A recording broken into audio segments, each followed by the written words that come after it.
اللہ تعالیٰ نے جو انسان پیدا کیے ہیں ان کے مزاج مختلف ہیں. ان میں کچھ لوگ ہوتے ہیں جو قوی ہوتے ہیں ارادے کے، تو فیصلہ کر لیا ڈٹ کے. کچھ لوگوں میں وہ قوت ارادی اتنی مضبوط نہیں ہوتی، وہ ادھر ادھر سوچتے رہتے ہیں. کچھ لوگ جسمانی طور پر بہت توانا ہوتے ہیں، کچھ لوگ جسمانی طور پر پیدائشی طور پر کمزور ہوتے ہیں. تو اگر کوئی قوت ارادی کمزور رکھنے والا شخص ہے، وہ بھی تو اللہ کی تخلیق ہے، اللہ کا بندہ ہے، خطاؤں کا ظہور ہو جاتا، توبہ کرتا ہے، پھر کچھ عرصے کے بعد پھر خطا کا ظہور ہو جاتا، پھر توبہ کرتا. تو ہم تو یہ سمجھیں گے کہ ایک حد کے بعد پھر اس کی توبہ قبول نہیں ہونی چاہیے. لیکن حدیث ہوتی ہے، وعن ابی ہریرہ رضی اللہ تعالی عنہ قال قال رسول اللہ صلی اللہ علیہ وسلم ان عبدا اذنب ذنبا، یقیناً ایک بندہ جو ہے وہ ایک گناہ کرتا ہے. فقال، پھر وہ کہتا ہے رب، اے میرے پروردگار، اذنبت فاغفر لی، مجھ سے گناہ ہو گیا ہے، مجھے معاف.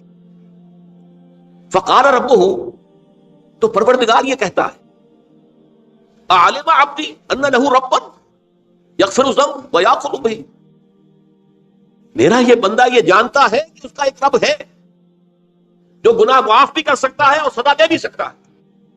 کیا معنی ہوئی؟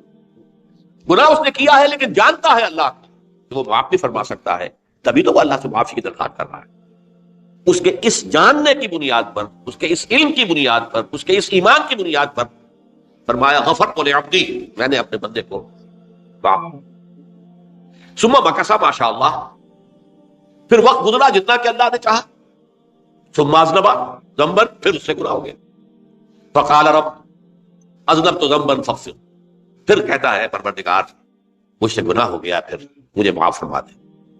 فقال ربہ، اللہ فرماتا ہے عالم عبدی ان لہ ربا یغفر الذنب ویأخذ بہ، میرا بندہ ہے نا جو جانتا ہے کہ اس کا ایک رب ہے، ایمان باللہ اس کے اندر ہے، تبھی تو پکار رہا ہے.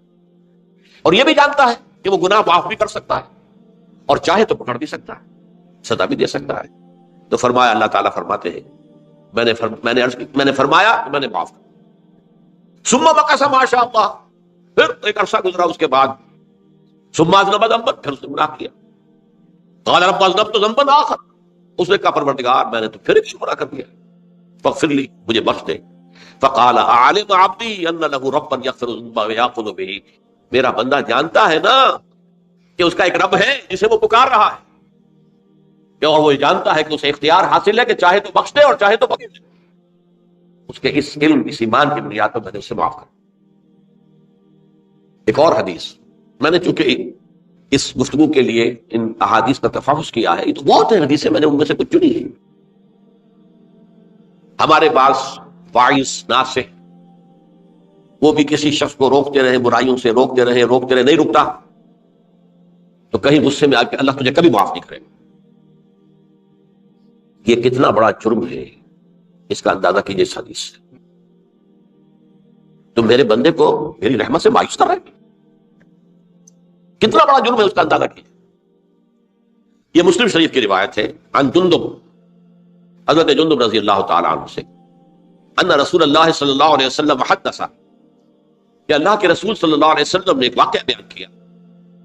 ان رجلا قال، کہ ایک شخص نے یہ کہا واللہ لا یغفر اللہ لفلان، کہ خدا کی قسم اللہ تعالیٰ فلاں شخص کو کبھی معاف نہیں کرے گا. وان اللہ تعالیٰ قال، اس پر اللہ تعالیٰ نے یہ فرمایا من ذا الذی یتعالی علیہ، یہ کون ہے جو میرے اوپر حکومت کرنے والا آ گیا، جو میری طرف سے حکم لگا رہا کہ میں کبھی معاف نہیں کروں گا. من ذا الذی، کون ہے وہ شخص، الذی یتعالی علیہ انی لا اغفر لفلان، کہ میں فلاں شخص کو کبھی معاف نہیں کروں گا. قد غفرت لفلان، اس کو تو میں نے معاف کر دیا. واحبطت عملہ، اس شخص کے تمام اعمال میں نے ضائع کر دیے کہ تم نے میرے بندے کو مایوس کیا. یہ ہے جرم کی انتہا. تو توبہ کی دعوت دیتے رہو، توبہ کے لیے لوگوں کو آمادہ کرتے رہو، توبہ جو ہے اس کے لیے ترغیب دیتے رہو. اللہ تعالیٰ معاف فرمانے والا. اب آخری حدیث سنا رہا ہوں، یہ تو بہت ہی عجیب حدیث ہے اور متفق علیہ، بخاری اور مسلم دونوں میں. حضرت ابو سعید الخدری رضی اللہ تعالی عنہ جو ہے اس کے راوی، حضور نے فرمایا کانا فی من کانا قبلکم رجل قتل 99 نفسا، تم سے پہلے جو امت تھی بنی اسرائیل، جا کے ان کا ذکر ہے، اس میں ایک آدمی ایسا تھا جس نے 99 قتل کیے تھے۔ اب آپ اندازہ کیجئے کتنا بڑا گناہ کبیرہ ہے قتل۔ قرآن مجید میں آتا ہے فکانما قتل الناس جميعا، اگر ایک انسان کو بھی ناحق قتل کر دیا گیا تو یہ ایسے ہی ہے گویا کہ اس نے پوری نوع انسانی کو قتل کیا، اس نے 99 قتل کیا۔ فہل لہ من توبۃ، پھر اس کے بعد یہ ہوا کہ اس کے اندر توبہ کا جذبہ پیدا ہوا۔ فسأل عن اعلم اہل الارض، تو اس نے پھر سوال کیا، لوگوں سے پوچھا کہ زمین میں رہنے والوں میں کون سب سے بڑا عالم ہے۔ ودل علی راہب، اسے بتایا گیا فلاں راہب فلاں جگہ پر ہے، وہ بہت نیک ہے، بڑا عالم۔ فاتاہ، وہ اس کے پاس آیا، فقال انہ قتل 99 نفسا فہل لہ من توبہ، انہوں نے کہا دیکھیے راہب صاحب میں نے 99 انسان قتل کیے، اب مجھے یہ بتائیے کہ میرے لیے توبہ کا کوئی امکان ہے؟ فقال اللہ، اس نے کہا نہیں۔ فقتلہ، اس نے اس کو بھی قتل کر دیا۔ فکمل بہ 100، اپنی سینچری مکمل کر لی، مطلب 99 کے بعد ایک کی کسر تھی، اس کو بھی قتل کیا، 100 پورے کر لیے۔ ثم سأل عن عالم اہل الارض، پھر اس نے پوچھا کوئی اور کوئی بڑے عالم انسان ہو۔ فدل علی رجل عالم، پھر اس کی رہنمائی کی گئی ایک بڑے عالم شخص کی طرف۔ فقال انہ قتل 100 نفس، تو اس نے وہاں جا کر کہا کہ میں 100 انسان ہلاک کر چکا ہوں، قتل کر چکا ہوں۔ فہل لہ من توبہ، میرے لیے توبہ کا کوئی امکان ہے؟ فقال نعم، کیوں نہیں، 100 قتل کیے تب بھی کیا توبہ کا راستہ دروازہ معلوم یغرغر، جب تک کہ وہ گھنگرو نہیں بج رہا اس وقت تک تمہارے توبہ کا دروازہ کھلا ہو۔ پہلے افراد توبہ کریں اور صحیح توبہ کریں۔ صحیح توبہ کیا ہے؟ ہماری زندگیوں میں کوئی حرام شے ہے فوراً نکال باہر، ہماری معاشرت کا اور اس معاشرے میں رہتے ہوئے جو قانون ہے جس کے ہم پابند ہیں، ہم کسی زانی کو رجم نہیں کر سکتے، ناممکن ہے، یہ تو قانون ہی بنے گا تب ہوگا۔ ہم کسی چور کا ہاتھ نہیں کاٹ سکتے، تو قانون بنے گا تو ہوگا۔ تو ہم جن چیزوں پر عمل نہیں کر سکتے قانوناً، ان کے علاوہ باقی پوری شریعت جس پر عمل کیا جا سکتا اس پر عمل پیرا۔ سود میں بند نہیں کر سکتا، بینکوں کو میں آگ نہیں لگا سکتا، بینکوں کو آگ لگا دیں گے تبھی سود تو ختم نہیں ہوگا، لیکن یہ تو کر سکتا ہوں کہ براہ راست سود میں منوس نہ ہوں، سود پر قرضہ لے کر اپنا کاروبار نہ چمکاؤں، نہ بڑھاؤں، سود پر قرضہ لے کر اپنے مکان نہ اونچا کروں، یہ تو کر سکتا ہوں۔ تو کم سے کم جو ڈائریکٹ کسی نے قانون نہیں بنایا کہ لازم ہے آپ پر کہ آپ سودی قرضہ لیں اور اپنی بلڈنگ عالی شان بنا لیں، کسی نے نہیں کی۔ یہ اگر کر رہے ہیں تو آپ مجرم۔ آپ کے معاشرے میں کوئی قانون نہیں بنا کہ پردہ ختم، برقع حرام، یہ ترکی میں تو کر دیا گیا تھا برقع حرام، وہاں تو سر کو اوپر جو ہے ڈھانپنا جو ہے، اسکارف لینا بھی ممنوع ہے، یہاں تو نہیں ہے۔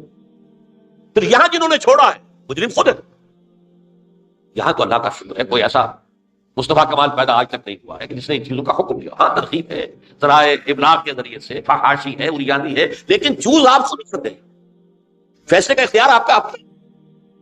تو جن چیزوں کے اندر بھی گناہ سے بچنے کا امکان ہے اس کو عملاً ترک کیا جائے، اور نمبر 2 عزم مصمم کر لیا جائے کہ اللہ اب بقیہ زندگی جتنی بھی ہے اس میں اپنی توانائیاں، اپنی قوتیں، اپنی صلاحیتیں صرف کروں گا تیرے دین کی تبلیغ اور تیرے دین کے قائم کرنے کی جدوجہد۔ عزم مصمم، یہ سلطنت خدا داد بادشاہ، اور اے اللہ ہے خاصہ خاصان رسول، وقت دعا ہے امت پہ تیری آ کیا جب وقت آ ہے۔ میں اپنے احساسات جو ہیں آپ کے سامنے الفاظ میں بیان نہیں کر سکتا۔ یہ جب یروشلم کی تباہی ہوئی تھی جس کا میں نے ذکر کیا ہے، 6 لاکھ انسان قتل ہوئے تھے اور 6 لاکھ کو نبوکدنضر جو تھا وہ ہانک کر بھیڑوں بکریوں کی طرح بیبیلونیا لے گیا تھا۔ اس سے پہلے کتنے ہی نبی اہل کتاب کے وہ کہتے رہے تھے کہ ہوش کرو، توبہ کر لو، بلکہ ایک جگہ کے الفاظ یہ ہے درخت کی جڑ پر کلہاڑا رکھا جا چکا ہے، اب بھی ہوش میں آ جاؤ۔ ہوش میں نہیں، دنیا پرستی جو بھی ان کے نفس پرستی جو بھی ان کے اوپر مسلط ہو چکی تھی اس نے انہیں توبہ نہیں کی، تباہی اور بربادی ہو گئی۔ آج ہماری نگاہوں کے سامنے عراق کے ساتھ کیا ہوا، بغیر اس کے کہ کوئی جرم ہو، بغیر اس کے ہم تو بڑے بڑے جرم کر چکے ہیں ان کی نگاہ میں۔ نان پرولیفریشن ٹریٹی جو ہے اس کے خلاف ہمارا عمل جا رہا ہے پوری دنیا کے اندر۔ انہوں نے کہا کہ ہم اس کو ایٹمی صلاحیت کو نہیں پھیلنے دیں گے۔ وہ ایک خاص وقت میں افغانستان میں انہیں ہماری ضرورت تھی اپنے اصل دشمن USSR اپنے مقابل کی طاقت کو ختم کرنے کی، اس وقت انہوں نے اپنا منہ جو ہے پھیر لیا تھا، نہیں دیکھا تھا، اور ہمارے ہاں اللہ کی یہ رحمت آ گئی کہ ایٹمک صلاحیت بھی حاصل، اور پوری دنیا میں شاہ عبداللہ نے کہا تھا، پرنس عبداللہ نے، کہ یہ آپ کا نہیں ہے، یہ جو نواز شریف صاحب سے جب اس کا ہم نے دھماکہ کیا، یہ بم آپ کا نہیں ہے، یہ پوری امت مسلمہ کا۔ کیسے یہ برداشت کر سکتے ہیں یہودی اور یہودیوں کے اعلی کار عیسائی، خاص طور پر Protestants, west white Anglo Saxon Protestants? تو سمجھ لیجئے کہ پاکستان کی جڑوں پر بھی تیشہ رکھا جا چکا۔ یہ میرے احساسات کی اس سے کم میں تعبیر ہو نہیں سکتی، لیکن اب بھی امکان ہے، اب بھی امکان۔